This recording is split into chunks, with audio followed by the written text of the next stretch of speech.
अस्सलाम वालेकुम। वालेकुम अस्सलाम। यार आज पेपर बहुत ज़्यादा मुश्किल था। क्यों? इतना आसान था पेपर? नहीं, किधर आसान था, मेरे पता नहीं 2-3 सवाल से ज़्यादा मुझे लगता है गलत है। आपने इसका क्या लिखा है? तफवीज़ करना, तफवीज़ करना, जिम्मेदारी देना, इबरत, नसीहत, और इसका राज़ कुन फ़का। दुनिया बनाए जाने का राज, और इसका आपने क्या लिखा है? सुल्तान ने अवामी फलाह के लिए कौन कौन से काम किए? हॉस्पिटल्स बनाए, स्कूल्स बनाए और बाकी अच्छे अच्छे काम किए। अच्छा, इसका आपने क्या लिखा है कि सुल्तान कब और कहाँ पैदा हुए? मैंने तो ये लिखा है कि सुल्तान 1138 में ईरान के एक शहर तकरीर में पैदा हुए। अच्छा,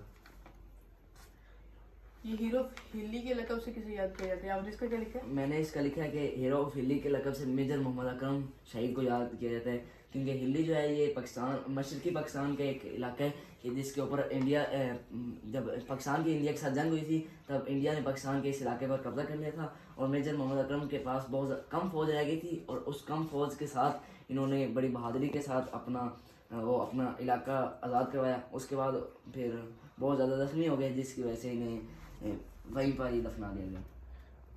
ठीक। और आपने इसका क्या लिखा है कि हरूफ तासुफ किसे कहते हैं? और तासुफ उसे कहते हैं कि ऐसे हरूफ के जिनको यानी कि कोई किसी गम, अफसोस या दुख के मौका पर ज़ुबान पर आ जाए, यार अफसोस जैसे कि अफसोस मेरा पेपर गलत हो गया, अफसोस मेरे भाई का एक्सीडेंट हो गया, हाय हाय मेरा 1000 रुपया गुम हो गया, ऐसे। बड़ी अफसोस की बात है। और आपने इसका क्या लिखा है? दस्तावेज, इसको कैसे जुमलों में इस्तेमाल किया आपने? फिर अहम कागजात में भी लिखा है, मैं लिखा हमारे घर के अहम कागज दस्तावेज गुम हो गए। अच्छा, आपने इसका क्या लिखा है? मुशक्कत, मेहनत, किसान बहुत मुशक्कत करते हैं। अच्छा, फिर तो मेरा ठीक हुआ, मुझे लग रहा था ये सारे मेरे गलत हैं। तो आपने इसका क्या लिखा है? कपड़ों के दलदल में मुअत्तर होने से क्या मुराद है? इसका तो कोई इतना आपने मुश्किल समझ लिया, ये बस ऐसे कि कपड़े गंदे हो जाते हैं और उसमें बदबू आती है जब वो कीचड़ में रखते हैं। जी। और अच्छा, इसका आपने क्या लिखा है?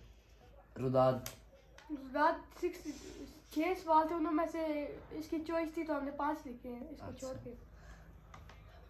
ये आपने कुनियत में क्या लिखा है? कुनियत मैंने ऐसा नाम के जो माँ बाप, भाई बहन या बेटी की वजह से दिया जाए, कि जैसा कि अबुल हसन जो है वो हज़रत इमाम अली अलैहिस्सलाम की कुनियत है, और अबा अब्दुल्ला वो इमाम हुसैन अलैहिस्सलाम की कुनियत है, इस तरह। और आपने उर्फ़ का क्या लिखा है? जी। मैंने उर्फ का ये लिखा है कि उर्फ जैसे माँ बाप पे प्यार से बचपन में पुकारते हो या फिर दोस्त या रिश्तेदार असल नाम को बिगाड़ कर किसी खूबी की वजह से मशहूर कर, जैसे पप्पू, मिट्ठू, जी। इस तरह। और आपने इसका क्या लिखा है कि हलाल अहमर के बुनियादी मकासद क्या हैं? कि मदद के लिए सबसे पहले जाना और सबसे आखिर में आना। अच्छा, फिर तो मेरा ठीक हुआ है तकरीबन। जब तलखीस में इसका थोड़ा ये- सा बताइए कैसे लिखा है? ये तो बहुत आसान था। इसका तो मैंने लिखा है सिर्फ उर्दू सॉफ्टवेयर का सफ़र 34 बरस मुहित है। ये 1980 में एक सॉफ्टवेयर तैयार हुआ और पाकिस्तान में आज उर्दू सॉफ्टवेयर के ज़रिए बहुत से काम किए जाते हैं। मसलन यानी कि उर्दू कीबोर्ड के ज़रिए आज उर्दू में अखबार लिखे जाते हैं। आज कातिब शाहकार भी इसी से इस्तेफादा करते हैं, और उर्दू पोर्टल के ज़रिए उर्दू सर्च इंजन और मुख्तलिफ लुगात या जिसका मतलब हमें समझ ना आ रहा वो हम जाके वेबसाइट से ढूंढ सकते हैं, और दस्तावेज़ात की तबाद वगैरह ये सारा कुछ इसी के अंदर आता है। ये इल्म इरफान का आपने क्या मायने लिखा है? इल्म इरफान का मतलब है इल्म आगाही। सही है।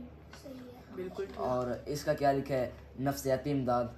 नफ्सियाती इमदाद, सिर्फ हौसला अफजाई करना। अच्छा, चलिए। आपको तो बहुत अच्छा हुआ पेपर, आपने हाँ, क्यों मुझे लगा कि मेरा कोई वैसे गलत आपने टेंशन ले लिया। टेंशन नहीं?